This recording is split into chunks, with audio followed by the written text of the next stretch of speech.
Hey guys, welcome back to my channel. This is FREEBIE, the channel where we talk a lot about making money online as a creative person, as an artist. In today's video, we're going to be talking about the art therapy, the clinical part and the non-clinical part, because this channel is completely dedicated to the creative people, how you can make money, what are the different income ways or different income streams and different stuffs that you could incorporate in your art career, in your creative career to become a full-time artist or creative person.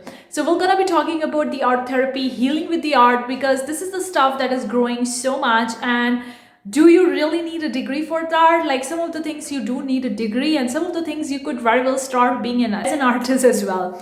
So without further ado, let's get started with that. Before go back, consider clicking like button, guys. I do appreciate that. If you want more such video, consider subscribing, hit the bell icon. Whenever I'm gonna upload new videos, you're gonna get notified about it. Also, we have a lot of free resources to help you make more money. The links are in the description box below. You can support me and my channel, the Patreon. The links are in also description box below. Are the two streams, you could call it, the art therapy clinical and art therapy non-clinical. Now for the clinical, you need a degree, but for non-clinical, you don't need a degree. Then you could practice as an art therapist in the hospitals, clinics, or you could have your own setup or something like that. If you're looking forward to a clinical part where you're gonna be having your own clinic or hospital settings, and you're gonna get the patient and you're gonna help them heal through the art, and diagnose the condition, whether it's a mental condition or something or the other, and then you're gonna help them deal with the stuff. Like, depending on the disease, the session will going to vary. Like,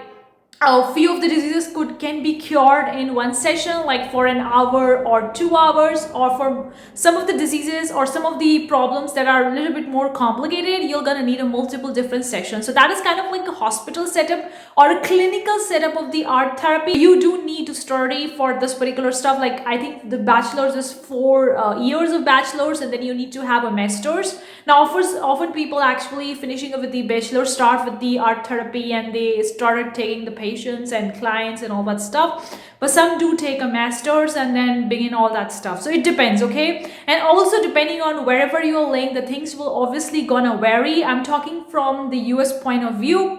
Like, if you are based in the States, then you do need a license, and I think it's also there for the different parts of the world as well, in the UK, Canada, I think in the Asian region as well, Australia. So the things will going to vary wherever you are, so you can Google it to know more about it if you're interested in going with the clinical part, like which of the certification you're gonna be needing, if you're going with a degree, how many years of the bachelor is there, or how many years of the master is there, and if you need a PhD degree or whatever you're gonna need, a certification or a training course or an internship, you can go more depth about it and you can conquer that stuff if you are interested in the clinical world. In the clinical world, you're going to be diagnosing the disease and you're going to be treating and curing the patient, because you're getting training in your bachelor's, in your master's. More kind of like a medical point of view, you can call it, because being myself a doctor, being in the medical field, I can see that it's more kind of like art therapy degree, and then you have a graduate master's, then you are actually getting a certification, getting a license to practice, because that's what you need. Now the things will going to vary. I've already covered over here, so please do the research before actually going into the clinical part. Depending on wherever you live, whether your country or city or state need a certification or a license or a degree or something like that, then probably you have to go for that if you're looking forward to the clinical part. Depth about the clinical part, and we can do the more research, what kind of degree, what are the courses, what are the different colleges offering it, how many years it will going to take, what exactly you need to learn, what are the different training stuff look like, and then once you get the degree, once you get the license and all that stuff, what kind of clinical setup do you need, how you're gonna cure the patient, how you're gonna diagnose it. So there is a lot more depth in the clinical part, but I'm gonna cover it in the short over here, because I have to cover over next part, that is a non-clinical art therapy, which is called as a therapeutic art, and what exactly it's needed if you're looking forward to one. So this is about the art therapy clinical point of view. Again, guys, it's all based on my entire research and knowledge so far, doing the research in this department, because I was really interested in the healing with the art. This is something that really moves me, because making an art is interesting and amazing, but when you can actually help someone heal through the stuffs, because you see that you're healing yourself when you're making a piece of artwork. For me, the art is like expressing my feelings, emotions, my thoughts and all that via the art, whether I'm actually making a watercolor, graphite, or working with the clay, or whatever kind of a creative work I am doing. So I was more interested in the healing with the art, so art therapy clinical part. Let's talk about the non-clinical part of the art therapy. Now, for the non-clinical art therapy, you don't really need a degree, you don't really need a license, but then you can't call yourself as an art therapist, okay? There is a caveat over here. Obviously, you can go with the non-clinical part and you don't need a degree and license. That's a pretty great. But then you won't be able to call yourself as an art therapist because you don't have a license, you don't have a degree, and you don't have that kind of training experience. So you can't call it like yourself like that. Then what exactly you gonna call yourself? You can call it that art is the healing with the art, or therapeutic art, or expressing by art, or being creative with the art, or paint with me, or paint party, or reflection paint party. Like, you could call it the various different names that may not go into the art therapy department, but still you can practice some sort of the art therapy without the clinical part. Also, there is another caveat over here which you need to take into account. Obviously, you can't call yourself an art therapist and you can't have a clinic and actually mentioning over your art therapist and all that stuff. No, because you don't have a degree and you don't have a bachelor's or a license or whatever it is. The things will going to vary depending on wherever you're living, whether you need a license, whether you need a degree, or whatever that look like. Okay, you can't diagnose the disease. Yes, if you're thinking that I'm gonna go with the non-clinical, I'm gonna have a setup ready and all that stuff, I won't call myself an art therapist. I'm gonna call it as a healing with art, or therapeutic art, or non-clinical part, or something like that. But then you can't diagnose the disease and you can't cure it using the scientific method and all that stuff, because you don't have the knowledge. Because diagnosing a disease is not just about actually making an art and making a piece of art. No, you do need a certification for that stuff. You do need that clinical part, the scientific or the medical part. So since you don't have a degree, so you can't call yourself an art therapist, you can't diagnose the disease, you can't find out what disease look like for the patient, and you can't prescribe them these stuffs. Now you would be thinking, if I can't do all these things, what exactly you're gonna be doing in the therapeutic art? The thing that you're gonna be doing is actually making art with your client and actually feeling those emotions, being creative with the art. You can help the people with the self-love or flowing with the creativity, or you can help the... So you have to treat the client over here which are not there, that kind of disorders they are having. They just need help, or they just want to express themselves via the art. But if they need a clinical part, or if they need a diagnosis and treatment, then you have to refer them to the art therapist. So if you're actually practicing the therapeutic art, mention that thing in your stuff that you're only going to take clients which don't have the mental disorders, because for that purpose you have to refer them to the art therapist. Okay, that's the rule. You have to do that. That's related to certification. But you gotta actually help the people develop the creative skills, develop the self-love, expressing through art, or if they want to learn something, like if they want to actually color them or make the watercolor art or something like that, you could help that point of view from the non-clinical art therapy, or you can call it a non-clinical art therapy or therapeutic art, whatever it is.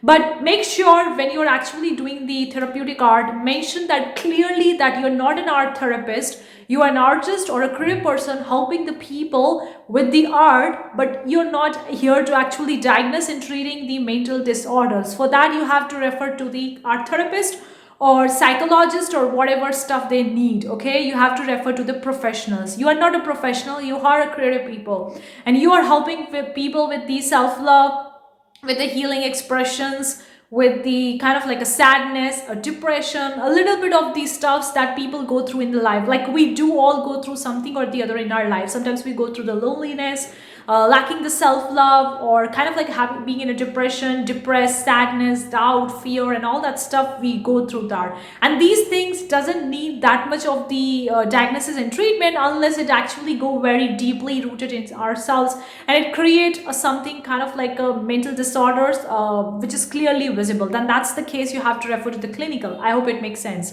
But when it's something like more of a superficial, like when you see that you are going through some kind of like the sadness and the depression, but then you don't need a psychologist, you don't need an art therapy clinical person to actually diagnose your disease and all that. You know that if you're actually making a piece of artwork or you're doing something creative, you would be able to get out of it. That kind of stuff, you have to go with the therapeutic art. So make sure if you're practicing therapeutic art, you clearly mention them on your website, on your blog, and also filter the clients. If you see that the people are coming to you for mental disorders, refer them to the art therapist, psychologist, or the professional in that area. But if they are coming just for this self-love, expressing through the art, or just making the piece of artwork, then you can take them. So please make sure you create a big difference between the clinical and the non-clinical part, because for the non-clinical, you don't need a certification, you don't need a degree. So you have to actually filter the people over here and choose only the people who don't have any mental disorders, or just want to express themselves via the art, or just want have a superficial stuff like the loneliness, depression, sadness, which we all go through and which can be dealt with just painting or making a creative work. Okay, so this is the kind of a difference between them. Now personally, I was thinking about going with the art therapy clinical, but then I saw that you have to get a bachelor's and master's and PhD and all that stuff. And I've been there in my bachelor's and the master's, being myself a doctor, I know that. So I don't want to go into the college degree, get that certification license. So I am approaching the non-clinical part of the art therapy, that is a therapeutic art, because I love to create the work and I love that. And plus I can combine a little bit of the science from my own medical background into the art. For those of people who are really looking to combine the science with the art, with the healing, want to go for the degree or the license, then you can very well practice the non-clinical art therapy or the therapeutic art. But if you are interested in the degree and getting the license because you want to diagnose and treat the patient and have a proper that clinical setup or the hospital setup, whatever it is, then you have to go with that particular art therapy, the professionals. So these are the two differences between and how you can actually deal with that, because I think that it's really important for our creative people to expand our boundaries and explore as much as we can, because when we are limiting ourselves to a particular art medium, particular stuff, then we are actually limiting ourselves. Because the beauty of the science and the art and all these stuff is that you can explore as much as you want to. You can open your doors, open your eyes, and be there to experiment and try something new. I'm gonna leave some resources. I'm gonna leave some of the YouTube channel links and some of the blog articles in the description. You can very well go much deep dive into that. But one thing I just forgot to mention over here, what exactly you're gonna do in a therapeutic art session. Like if you're taking a client who don't have the mental disorders and you're not actually treating the patient, you're not actually diagnosing the disease, but what exactly you're gonna do. You can pick up a specific theme for your art session, like you're focusing on a one art medium, like a watercolor, graphite, or something like that, or you could have a multimedia, and then you can take the clients maybe in a group or maybe a single person for a particular session. Okay, then you can have the piece of the artwork for your client as well, for yourself as well, and you can make that piece of artwork. Now you can also have a guided meditation with that. Like if your client needed a guided meditation, you could actually have a guided meditation while they're actually making a piece of artwork, so that they can express themselves via the art. Or it can be a more of a silent, like just a calm music in the background, or a silent tone in the background. Again, it depends, but please don't go into the clinical part of a year of diagnosing the disease and treating. No, you just have to help the people to express and experiment their feelings, their emotions, and their stuffs via the art, which doesn't need a clinical art therapy, okay, which can only be done by just taking a piece of artwork and just making it. And you can create a background for your client by the guided meditation or the mantra meditation, or you could have a manifestation of something, like you could apply the law of attraction stuff over here if you're interested in that, or simple guided meditation or a calm music or something like that, and they are making the piece of artwork. You are guiding them, instructing them, or listening to them if they have something to say to you, or if they want you to make an artwork along with you, then you can also make a piece of artwork and they are also making a piece of artwork, like you are both sitting next to each other. Obviously the sky's the limit over here. You could have multiple different medias, multiple different stuffs over here, and you could do that. But forget about the clinical part, forget about the diagnosis and treating the patient. You only have here the thing to actually help the client to express themselves via the art. That's the only thing you are focusing on over here. You can obviously help them teach how to make a watercolor flowers if you are into that stuff, or you can teach them how to do painting or art. You can teach them a particular art form. In this video, we're going to help you deciding whether you really want to go with the art therapy or not, and what exactly the clinical and non-clinical. I think that this stuff is still new. Obviously, there are a lot of the different hospitals and different clinic setups in the world which are offering the art therapy. Like I've seen some of the research going in the cancer department. The people are actually being treated, the cancer patient are being treated by the professional art therapists, and that's so amazing. So if you are into something like that, then please go into the clinical part and get a degree and license and all that. Healing with the art or healing with the music is such a powerful tool, and it works wonders for us. So a lot of the stuff would be there in the upcoming future years, and this is a really exciting stream. So this industry will gonna boom in the future upcoming years, and if you're really interested in that, then probably go and choose your own path and decide which one you want to go with, the clinical and non-clinical. So hopefully this video will going to help you. Let me know what you think in the comment section below. If you want more such videos or any video request or any kind of like a creative income stream or creative route you want me to cover, let me know in the comment section below, guys. And also one thing I'm going to tell you, I'm actually working on one of the most important different income stream that is about to rising, that I'm seeing currently rising, is the AI art. And so I'm going to be making the video about that particular topic in the upcoming future weeks. So if you're interested in that, and I'm going to be uncovering what is AI art and how you could benefit as yourself as a creative person. If you're interested in that, make sure you subscribe to my channel. Thank you so much for tuning in. I'm going to see you in the next one. Till then, take care.